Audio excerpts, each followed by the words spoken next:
오늘은 진멸해야 할 진멸해야 할 일곱 족속의 의미에 대해서 함께 하나님 말씀을 살펴보려고 합니다. 여러분, 신명기는 모세의 설교라고 말씀을 드렸죠. 출애굽 2세대들에게 앞으로 정복해야 할 가나안 땅, 그 가나안 땅 입성을 앞두고 하나님 백성으로 어떻게 살아야 되는지, 또 하나님 백성으로 어떻게 사명을 감당해야 할 것인지에 대해서 모세가 모압 평지에서 이제 설교하고 있는 장면입니다.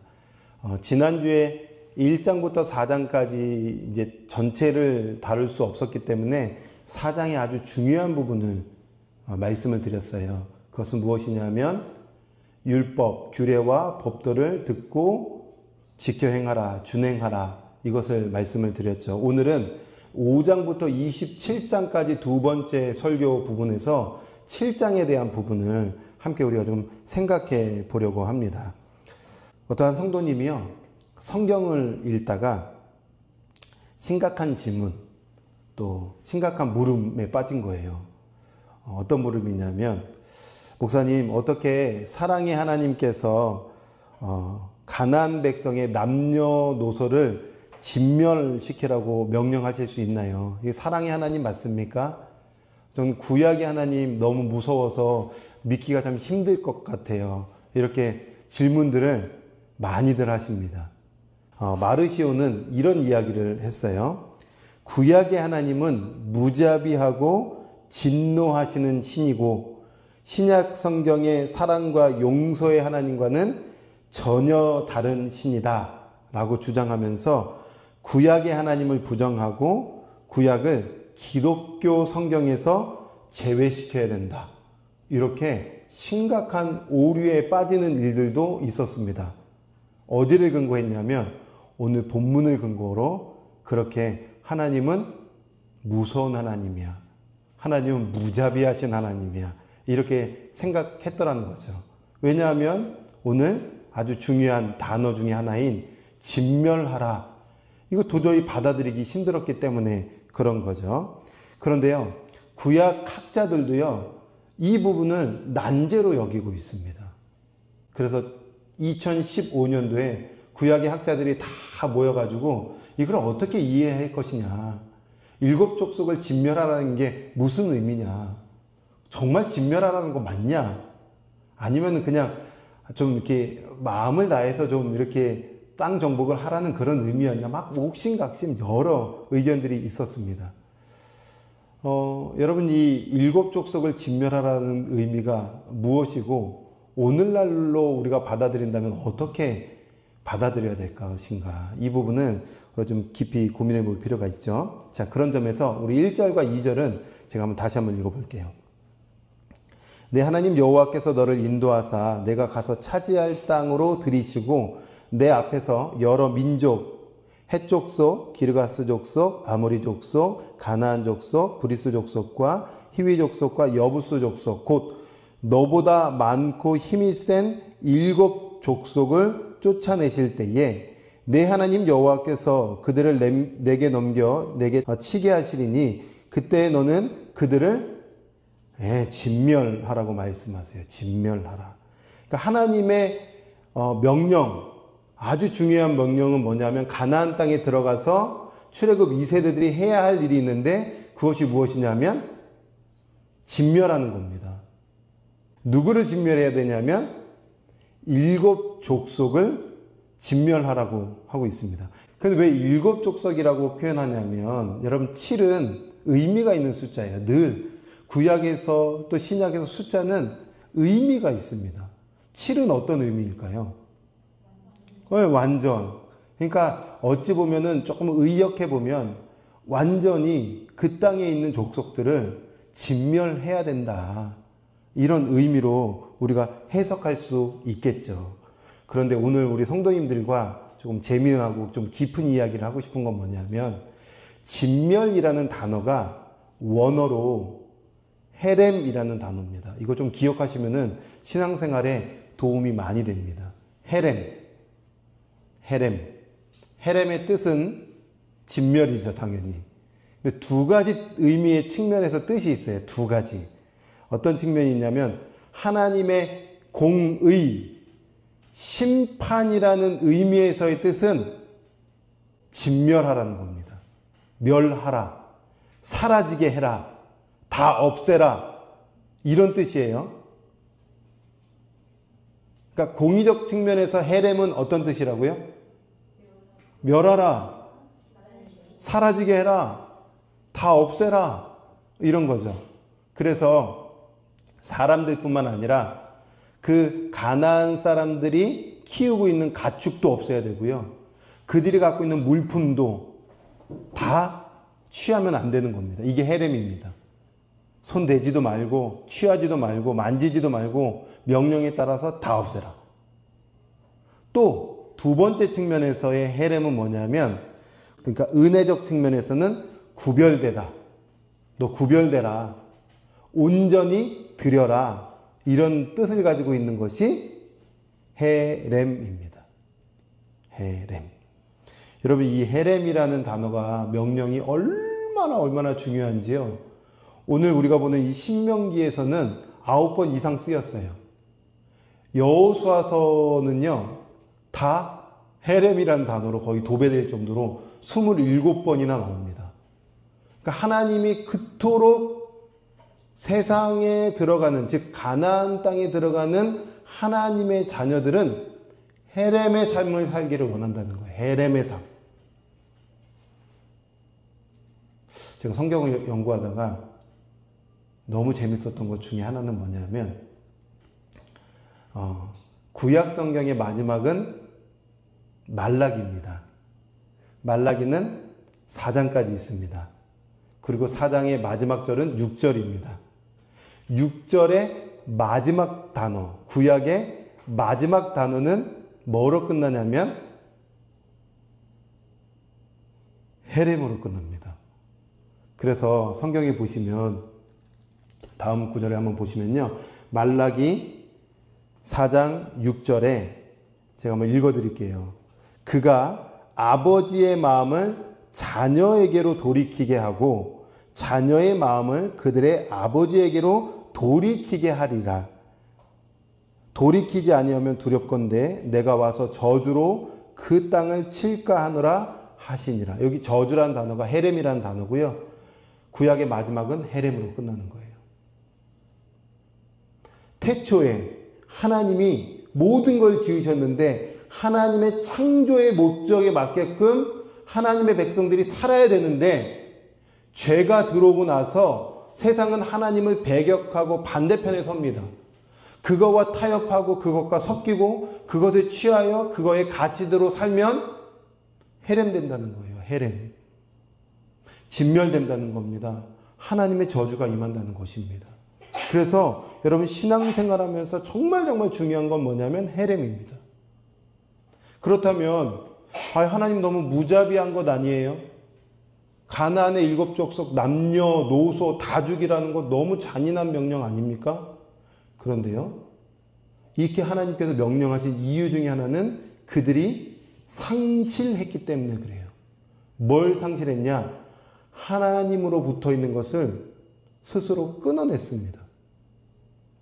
그래서 가나안 땅에 들어가기 전에 하나님께서 이스라엘 백성들에게 가나안의 정보를 주시는데 그 땅은 어떤 땅이었냐라고 하면서 뭐라고 얘기했냐면 그 땅은 성적으로 완전히 문란하고 동성애에 빠지고 동성애를 넘어서 짐승과 관계를 할 정도로 완전히 이게 망가져 버린 거예요. 그러니까 하나님을 떠나면요, 성경에 보고 보면은 그 끝자락은 뭐냐면 완악인데 악이 창궐해지면 성적으로 완전히 끊어집니다. 그래서 하나님이 불같이 심판했던 소돔과 고모라는요, 성적으로 완전히 무너진 거예요. 노아의 대홍수 심판이 임하기 전에 성적으로 완전히 무너진 거예요. 지금 전 세계적으로 일어나는 일들을 한번 잘 살펴보십시오. 동성애 합법화됐죠? 결혼 막 합법화 시킵니다. 이거 지금 엄청나게 큰일 날 일들이 막 일어나고 있는 겁니다. 제가 한번 어떤 영상을 보게 됐는데요. 남자들이 여장 분장하고 한국, 영국 영국 대사관에 이렇게 딱 간 거예요. 초청받아서. 그 초청받아서 영국 대사관이 하는 얘기가 뭐냐면 우리 대사관에서 남성 커플 2커플 결혼시켰다는 거예요. 근데 한국에서는 이 동성 커플 결혼 안 시키니 앞으로 이런 동성 커플이 결혼할 수 있는 제도가 빨리 한국에 도입되었으면 좋겠다 하면서요, 막 연설하는데 사람들이 박수치고 막 환영하고 막 난리가 났습니다. 끔찍한 일들이 일어나는 거예요. 노아 시대의 일들, 그 다음에 소돔과 고모라의 일들, 지금 이 가나안 땅의 문화가 그렇다는 겁니다.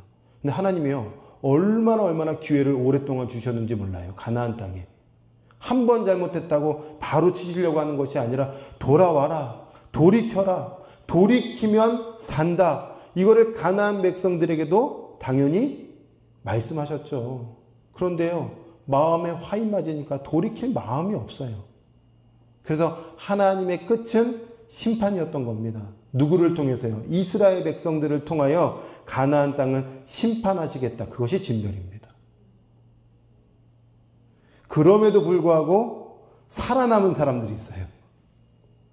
가나안 땅에 다 진멸하라고 그랬는데 가나안 땅에서 살아남은 사람이 있죠. 누굴까요? 여리고성에 있었던 라합과 가족들은 살아남았어요. 하나님 분명히 진멸하라고 그랬는데 살아남았다니까요. 어떻게 해요? 돌이키니까. 마음을 세상으로부터 돌이키니까, 어둠의 문화로부터 돌이키니까 하나님은 그들에게도 여전히 사랑의 하나님으로서 구원의 은혜를 베풀어 주시더라는 겁니다. 여러분, 하나님께서 끊임없이 우리에게 기회를 주세요. 돌이킬 수 있는 기회를 주세요. 우리 마음이 가난되지 않도록 여러분 돌이켜서 해렘 당하지 않는 것 너무나도 중요하지 않겠습니까? 그런데 진멸할 대상을 진멸하지 않으면 어떻게 될까요?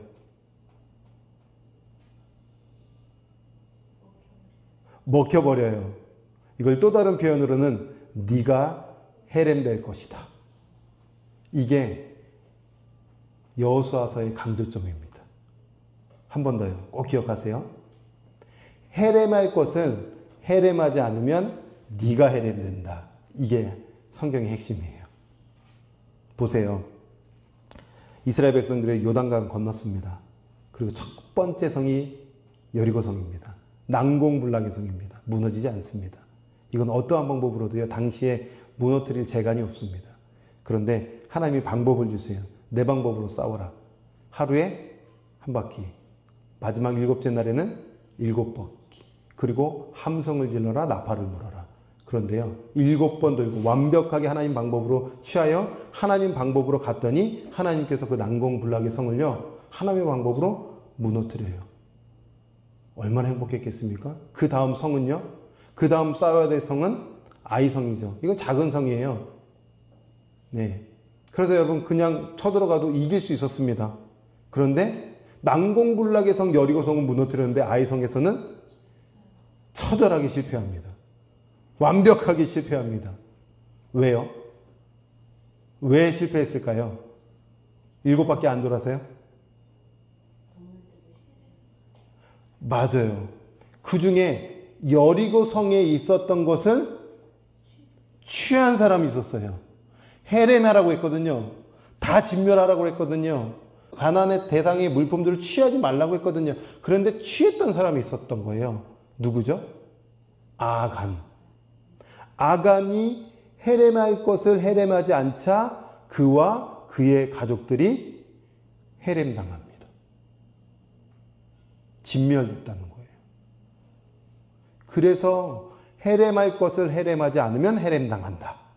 이거 기억하셔야 되는 거죠. 뿐만 아니에요. 이스라엘 백성의 초대 왕이 누구냐면 사울 왕입니다. 그런데 그의 왕권이 그 대에서 끝나요. 40년 만에 왕권이 끝납니다. 왜 끝났을까요? 핵심은 해렘할 것을 해렘하지 않았더니 해렘 당했더라. 이겁니다. 무슨 얘기냐면요. 어느 날 하나님이요, 사울 왕에게 명령을 해요. 사울아, 아말렉 족속 있잖아. 아말렉 족속을 진멸해라. 이렇게 명령을 했어요. 왜요, 하나님? 그러니까 이스라엘 백성들이 광야길 걸어서 지금 내가 내 백성 이끌고 가나안 땅으로 들어가려고 하는데 이 얍삽한 아말렉 족속들이 아주 되게 야비하게 뒤에서 공격해가지고 사람들을 죽였어. 뒤에는 누가 있었냐면요. 나이 든 사람들, 아이들 뒤쳐져가지고 오고 있는데 그 뒤를 공격해가지고요. 전쟁 시비를 건 겁니다. 하나님이 너무 화가 난 거예요. 내 백성을 쳐? 사울아, 네가 아말렉을 좀 심판해 줘야 되겠다. 진멸해라 이렇게 한 겁니다. 진멸은 사람만이 아니고요. 물품까지도. 그런데 이겼어요. 하나님의 방법으로 이긴 거예요. 승리한 겁니다. 그런데 사울이 어떻게 했을까요? 맞아요. 동물들을 취한 겁니다. 동물들을 딱 취한 거예요. 그러니까 그때 사무엘이요 질문해요. 아니 왕, 지금 하나님께 범죄한 거 있죠? 뭘 범죄했습니까? 그러니까 아니 아말렉 족속 중에 좋은 소 있거든요. 그거 예배 제사 물품으로 드리려고요. 하나님 언제 그거 받겠다고 했습니까? 그래서 사울 왕권이 끝난 겁니다. 하나님의 방법, 하나님의 명령, 이 진멸할 것을 너희가 터치하고 취하면 네가 진멸되니까 이것은 꼭 취하면 안 돼. 섞이면 끝나는 거야. 이거 그렇게 말씀하고 싶었다는 겁니다. 그래서 7 족속을 진멸하라입니다. 자, 그렇다면 여러분이 이 땅 가운데 예수님의 자녀로 살아가면서 해야 될 놀라운 사명은 뭐냐면 여러분도 동일하게 7 족속을 그렇죠. 진멸하는 겁니다. 이제부터 7 족속을 진멸하십시오. 어떻게 진멸할까요? 여러분 7 족속이 뭘까요? 어떤 분들이요. 어떤 예전에 오련 뉴스에 이런 뉴스를 제가 접한 적이 있어요. 한 선교단체가요. 훈련, 신앙훈련이라는 이유, 또 여리고성 정복이라는 훈련이라는 이유로요. 불교 이 사찰에 들어간 겁니다. 그래가지고 거기에서요. 통성기도 하고 거기서 터 돌면서 기도하고 막 이랬던 거예요. 이게 뉴스로 나온 겁니다. 그들의 입장에서는 이거 7 족속을 진멸한 겁니다. 그렇게 해야 되겠죠. 우리 그리스도인들이 이제 모든 사찰 가가지고 거기 통성기도 하고 기타 치고 노래 찬양하고 막 사찰 돌고 우리 주님이 7 족속 진멸하라는 걸 이렇게 말씀하신 걸까요? 그건 아니죠. 그렇게 하라는 것 아닙니다. 7 족속은 이제 신약과 연결해서 한번 깊이 한번 고민해 봐야 되는 거예요. 여기서 족속이라는 단어가요. 고이라는 단어를 쓰는데 고이는 나라, 이방이라는 뜻을 가지고 있어요. 이방. 바울은 친절하게도 이 구약의 말씀을 그리스도랑 탁 통과되면서 이 이방이라는 7 족속의 족속, 이방이라는 뜻을요, 자기로 접목시켰어요. 내가 예전에 그리스도 밖에 있었을 때는 내가 7 족속이었다는 겁니다. 근데 그리스도와 함께 하니까 이방인이 아니라 이제는 하나님의 자녀가 되었다는 거죠. 그렇다면 신약과 성경 전체로 연결시켜서 7 족속은 누구를 의미하는 걸까요? 그리스도 밖에 있는 나를 의미하는 거예요. 나예요, 나. 내가 7 족속이라는 겁니다. 언제든지 내가 7 족속 될 수 있다는 겁니다.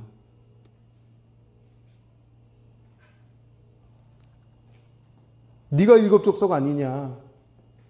여러분 한 주 동안 살면서요. 그리스도와 붙어있지 않고 그리스도 외에 나의 중심, 내가 주인 되어 살아간다면 우리 주님은 네가 7 족속이야 라고 말씀하시는 거예요. 너무 의역했다고요? 우리 주님이요. 예수님께서 이 땅 가운데 오셔서 하시는 말씀들이 있어요. 우리가 그리스도 밖에 있으면 너희가 곧 이방인이요. 이방은 곧 육적인 삶을 살아가는 사람들이요. 육적인 사람들의 마음은 육적인 것인데 그 마음이 육적이고 이방적인 것을 우리 주님은 마태복음 15장 18절에서 20절에 이렇게 말씀하신 겁니다. 보시면 입에서 나오는 것들이 마음에서 나오는 건데, 마음이 육적이고 이방적이면 어떻게 되냐면 그 마음에게로부터 나오는 것이 우리를 더럽게 한다는 겁니다. 마음에 뭐가 있길래요? 악한 생각, 살인, 간음, 음란, 도둑질, 거짓 증언, 비방, 이런 것들이 사람을 더럽게 한다는 겁니다. 이게 이방케 한다는 겁니다. 이게 육적이게 한다는 것이고, 이게 일곱 족속화되게 한다는 겁니다. 그러면 진멸할 것은 뭘까요? 우리가 진멸해야 될 게 뭘까요? 내 안에 있는 거. 내 안에 있는 거 진멸해야지. 뭐 다른 거 진멸할 게 뭐가 있겠습니까? 내 안에 것도 진멸 안 됐는데 다른 곳 가가지고 뭘 진멸한다고 합니까? 이거 진멸하는 거, 내 마음에 있는 것들, 이게 성화로 가야죠. 성화. 내가 주님께 지배당하면 내 안에 약속의 땅, 하나님의 평안이 임하는 것이지만 여전히 세상의 가치로 물들어서 내 마음이 일곱 족속화되면요, 안 되는 거예요. 안 되는 겁니다. 우리 주님이 이 모세에게 주신 말씀을 오늘날로 끌고 와서 네 마음이 지금 어떤 땅이냐라고 묻고 계신 거죠. 어때요? 여러분의 땅이 어떻습니까? 여러분의 마음이 지금 어떤 상태세요? 바울은 그래서 로마교회 성도들에게 이런 말씀을 주는 겁니다. 로마서 1장 28절부터 보시면요, 이렇게 말씀하세요. 또한 그들이 마음에 하나님 두기를 싫어하죠. 여러분, 하나님이 없으면은 이방 땅 되는 거잖아요. 맞지 않아요? 하나님께서 그들을 그 상실한 마음대로 내버려 둔 거예요. 가나안 땅을 그냥 내버려 두듯이 우리를 그냥 내버려 둔 겁니다. 이거 가나안화된 거잖아요. 일곱 족속화된 겁니다.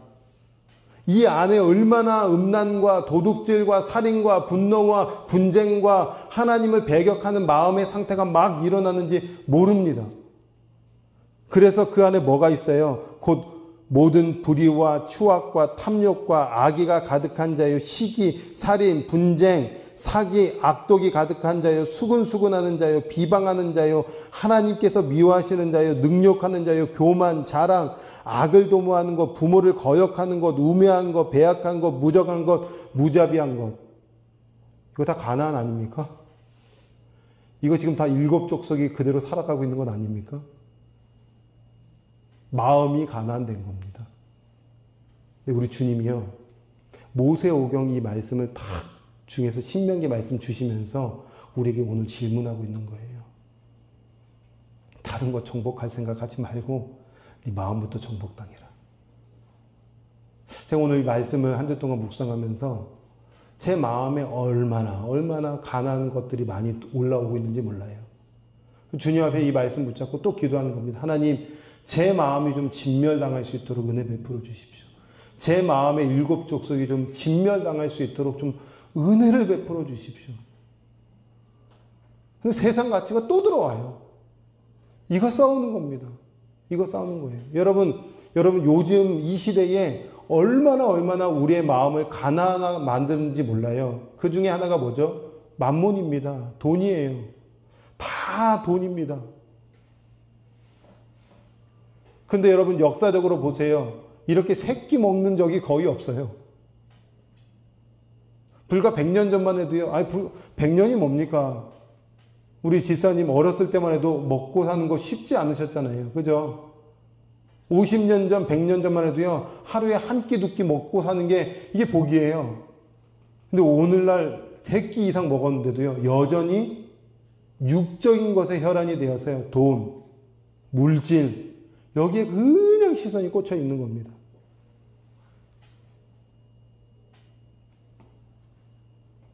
우리가 얼마나 마음이 일곱 족속화되어 버린지 몰라요. 그런데 오늘 주님이 말씀하시는 거죠. 네 마음이, 네 마음의 가난이 오늘 진멸돼야지 긍정적인 은혜의 측면에서 네가 구별되는 자가 될 수 있다. 두 가지가 오늘 딱 다가오는 거잖아요. 너 안의 가난을 진멸하고 네 안을 구별된 삶으로 살아낼 수 있도록 해라. 여러분, 그런데 문제는 뭐냐면 이 진멸하는 게 쉬울까요? 그래서 다른 건 말씀하시는 게 아니라 하나님과 나와에 대해서 말씀하고 있는 거예요. 하나님과 나에 대해서. 하나님의 세계와 내 안의 세계에 대해서 끊임없이 말씀하고 싶으신 거예요. 마태복음 8장에 여러분 제가 오래전에도 말씀드렸지만 왜 병자 이야기죠? 내가 병자라는 거 아니에요? 중풍병자 기록 딱 해놓고 네가 영적 마비 상태 아니냐? 이거 말씀하고 있는 거 아니에요? 나병 환자 딱 이야기해놓고 네가 지금 나병 환자 아니야? 유출병 여인 얘기해놓고 네가 지금 생명이 흘러가고 있는 것 아니야? 피가 쏟아지는데 피는 생명이에요. 네 안에 생명이 지금 다 소진돼가지고 껍데기 인생 아니냐? 내 얘기잖아요. 내 얘기. 오늘 이 신명기 말씀도 내 얘기입니다. 네 안에 걸 좀 진멸 좀 하라고. 얼마나 진멸이 안 됩니까? 얼마나 또 가난으로 살고 있습니까? 내 힘으로 안 되죠. 내 능력으로 안 되더라고요. 내가 아무리 도덕적으로 살려고 해도요, 안 돼요. 의로운 척은 할 수 있지만 의롭게 잘 안 되더라고요. 그래서 우리 주님이요, 방법을 주셨어요. 하나님이 안 되지? 실패하지? 그래서 실패할 수 없는 분을 이 땅 가운데 보내주셨습니다. 그분이 예수 그리스도세요. 예수님께서 내가 진멸해야 될 것을 십자가에서 다 끌어안으시고 그분이 진멸 속으로 들어가셔서 모든 걸 다 이기시고 이제는 승리할 수 있는 길을 열어주셨는데 그분이 곧 예수 그리스도고요. 예수 그리스도를 믿는 것이 곧 승리의 길인 겁니다. 다른 것 아니에요. 그리고 그분이 십자가에서 죽으시고 3일 만에 부활하심으로 승천하셔서 하늘로 올라가시면서 또 다른 분을 보내주셨습니다. 그분이 누굴까요? 성령이에요. 성령이 오셔서 하시는 일이 뭘까요? 죄를 알게 하시는 거예요. 죄를 깨닫게 하시는 거예요. 죄를 이기게 해주시는 거예요. 그분이 진멸케 해주시는 거예요. 그 성령을 그래서 구해야 되는 거죠.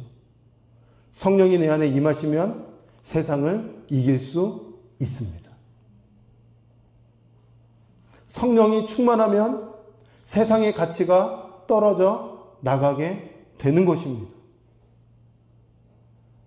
성령이 내 안에 임하시면 하나님의 말씀이 사랑함으로 세상의 가치에 물들지 않을 수 있도록 그분이 도와주시는 것입니다. 하나님의 방법으로 가자는 거죠. 자, 진멸해라. 나가 싸워라. 이제 여호수아서는 이제 나가서 정복하면 되는 거예요. 맨 앞에 누가 있었을까요? 싸울 때마다 맨 앞에, 요단강을 건널 때 맨 앞에 누가 있었을까요? 제사장이 법궤를 들고 가는 거예요. 법궤. 법궤는 뭘 의미할까요? 하나님을 의미하잖아요. 하나님의 말씀, 하나님. 하나님이 앞장서 가면 우리는 뒤따라만 가면 되는 거예요. 여리고성 정복할 때에 맨 앞에 누가 있었을까요? 제사장들이 법궤 들고 있는 겁니다. 너희는 따라만 와. 대장 대신 내가 먼저 갈게. 성령님이 내 안에 임하셔서 그분이 이끌어 가시면 되는 거예요. 그러면 승리고, 그러면 기쁨이고, 그러면 평강이고, 그러면 행복인 거죠. 이 땅 가운데 우리 주님이 원하시는 것은 난 네가 행복했으면 좋겠어. 난 네가 평안했으면 좋겠어. 난 네가 자유로웠으면 좋겠어. 방법은 하나예요. 내 방법이 아니라 이미 승리하신 그분에 꼭 붙어 있으면 그분이 우리를 모든 마음의 일곱 족속을 진멸케 하시고 거룩케 하시고 구별케 하시고 승리케 하셔서 땅에서는 누릴 수 없는 하늘의 것을 또 부어주시고 또 부어주셔서 기쁨의 신앙생활을 할 수 있도록 기쁨의 인생을 살아갈 수 있도록 도와주시는 겁니다. 이 진리 오늘도 마음에 새기자. 이거 하나입니다. 삶의 현장에서 이 진멸하라는 말씀 붙잡고 내 마음이 진멸당해서 내 안에 평안이 임하여서 내 마음의 약속의 땅으로 행복을 누리면서 지켜 행하면서 창조적인 일들이 내 마음으로부터 일어나면 창조적인 역사가 삶의 터전에서 사람 만날 때 일어나고 그 안에 예배가 일어나고 회복되고 내 한마디로 수많은 사람들이 다시 일어나고 소망을 얻고 그 역할로 우리를 부르신 겁니다. 부르신 거예요. 오늘 그거 하자는 겁니다. 그거. 여러분 신명기의 두 가지 명령 꼭 기억하십시오. 생명의 말씀 지켜 행하자. 이 말씀 추구함으로 창조적인 일을 나로부터 시작하자. 동시에 내 마음에 있는 7 족속, 마음의 추악함들, 더러운 것들, 가난화되려고 하는 것들을 또 끊어내자. 그럴 때에 반드시 우리 마음으로부터 생수가 흘러넘쳐서 흘러서 직장 안에서, 흘러서 가정 안에서, 흘러서 만나는 사람들에게 영향력이 가게 될 것입니다. 그 주님을 오늘도 우리가 또 기대하면서 한 주를 힘있게 살아가는 저와 여러분이 되기를 주님의 이름으로 축원합니다.